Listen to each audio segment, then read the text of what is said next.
The candle on the table had burned down to a stub by the time Marin slid her phone across the white tablecloth and said, very casually, as though she were commenting on the weather, "So before we order dessert, I should probably mention my rent is due on the 1st, and it's $2,200. Elliot blinked. He set his fork down.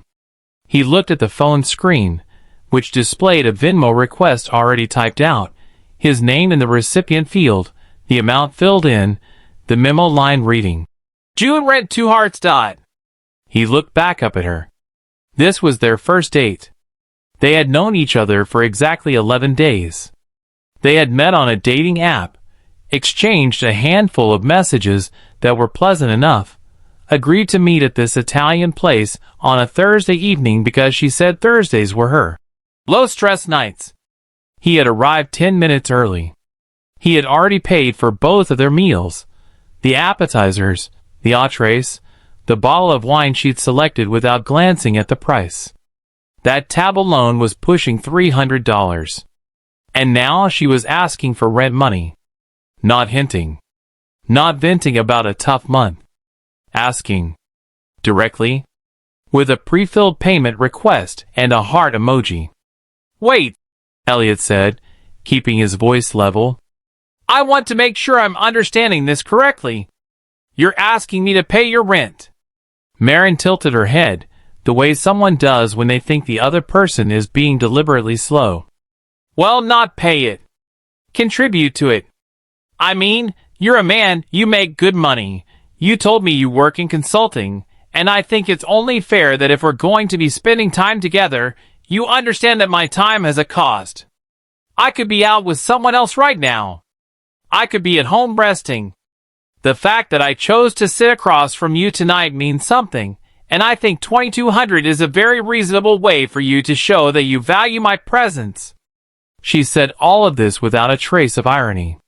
Her tone was the same calm, instructional register a flight attendant might use when explaining how to fasten a seatbelt.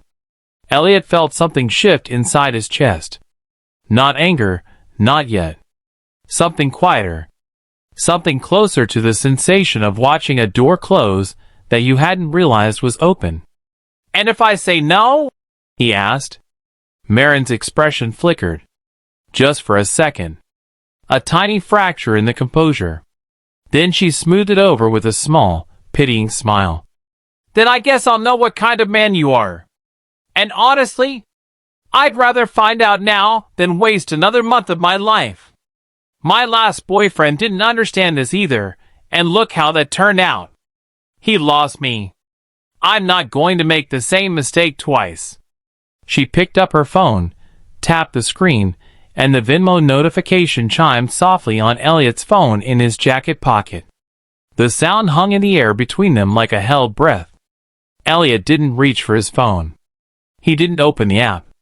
He didn't decline the request or accept it. He simply left it sitting there, a small digital demand vibrating once and then going still. He picked up his napkin, dabbed the corner of his mouth, and folded it neatly beside his plate. "Marin," he said, and his voice was so steady that she actually leaned forward slightly, as though the calmness itself was unsettling. "I want to thank you for being direct. I genuinely mean that. Most people on first dates hide who they are behind small talk and careful laughter. You skipped all of that. You showed me exactly what you believe about relationships, about men, about the transaction you think is happening at this table right now. And that clarity is a gift, even if it's not the one you intended to give." Marin's smile faltered. "I'm not. This isn't a transaction. Isn't it?" Elliot asked gently. "You just told me my presence at this table has a cost.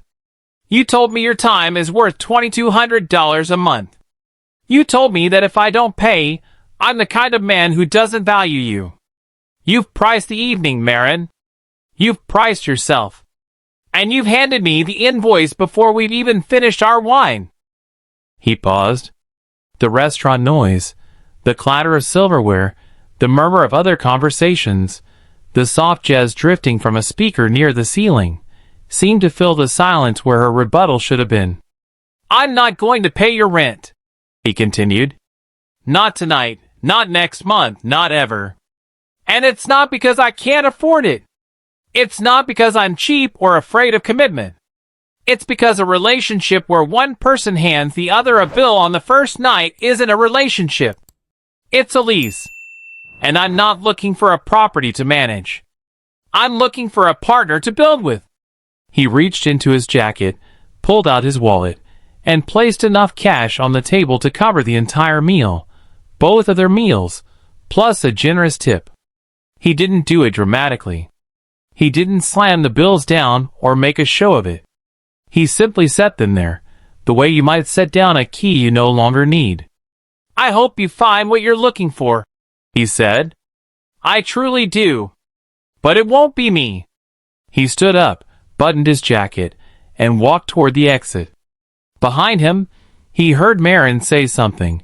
He couldn't make out the words over the restaurant noise, but the tone was sharp, incredulous, the sound of someone who had expected compliance and received something else entirely.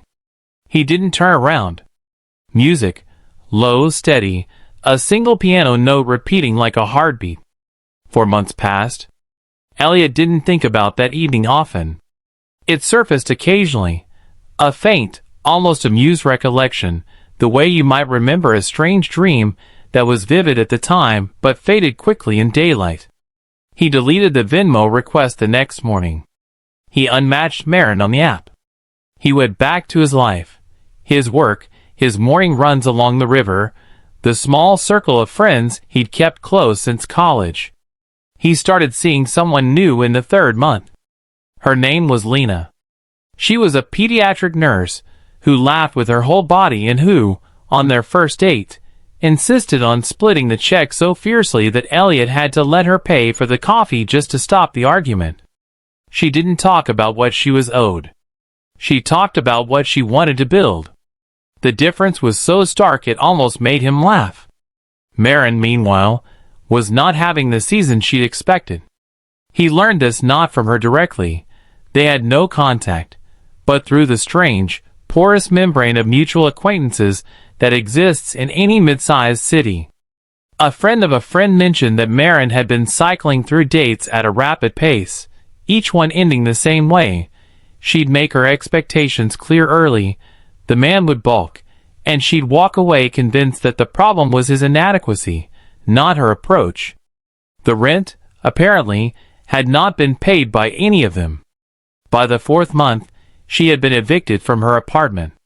The $2,200 she'd been so confident someone else would cover had accumulated into a debt she couldn't outrun. She moved in with a roommate she barely knew, downsized to a studio on the wrong side of the highway, and, according to the same friend of a friend, had started posting long, bitter monologues on social media about how modern men were financially useless and emotionally bankrupt. Elliot saw one of these posts when it surfaced on his feed through a mutual connection. He read it once, felt a brief, quiet sadness, not for himself, but for the exhausting cycle she seemed trapped in, and scrolled past. He did not comment. He did not screenshot it. He did not send it to anyone with a caption. That kind of victory would have been hollow, and Elliot had learned a long time ago that the loudest form of karma is the one you don't announce. Music soft, contemplative, fading in under narration. The encounter happened in October, at a mutual friend's birthday dinner. Elliot hadn't known Marin would be there. When he walked into the restaurant and saw her sitting at the far end of the long table, he felt a momentary flicker of recognition, and then let it pass. He took his seat next to Lena, ordered a drink, and joined the conversation about someone's recent trip to Portugal. Marin noticed him within the first 10 minutes.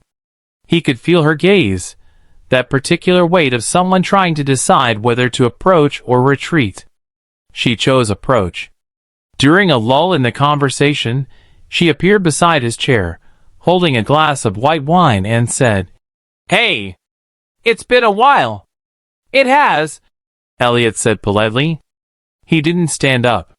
He didn't offer more. Marin's eyes flicked to Lena, then back to him.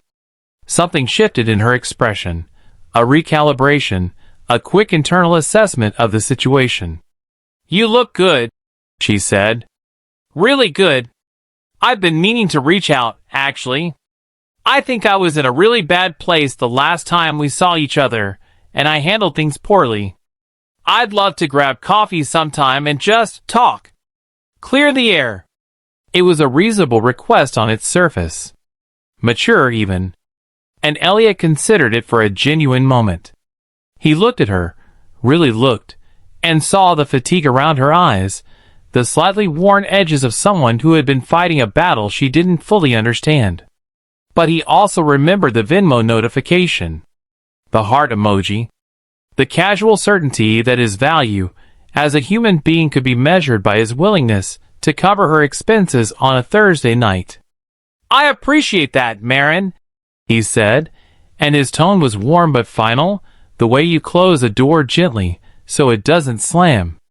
"I genuinely hope things are getting better for you. But I don't think coffee would be useful for either of us. I've moved on, and I think you deserve to do the same, without looking backward at a first date that ended before it really started." Marin opened her mouth, closed it, and then gave a small, tight nod. She walked back to her end of the table, and didn't approach him again for the rest of the evening. Music, soft, resolving, like the last few bars of a song you've already forgotten. Later that night, walking to the car with Lena's hand in his, Elliot thought about the strange architecture of human connection. How some people treat relationships like rental agreements, drafting terms and conditions before the foundation is even poured, demanding deposits from strangers they haven't yet learned to trust. And how the real cost of that approach isn't the money you fail to collect. It's the doors that quietly lock behind you, one by one, until you're standing outside every room you tried to price your way into, holding a set of keys that no longer fit. Some people spend their whole lives trying to collect rent from the wrong tenants. The wisest ones learn that the only property worth holding is the ground you stand on, and the piece you refuse to lease out to anyone who can't afford the truth.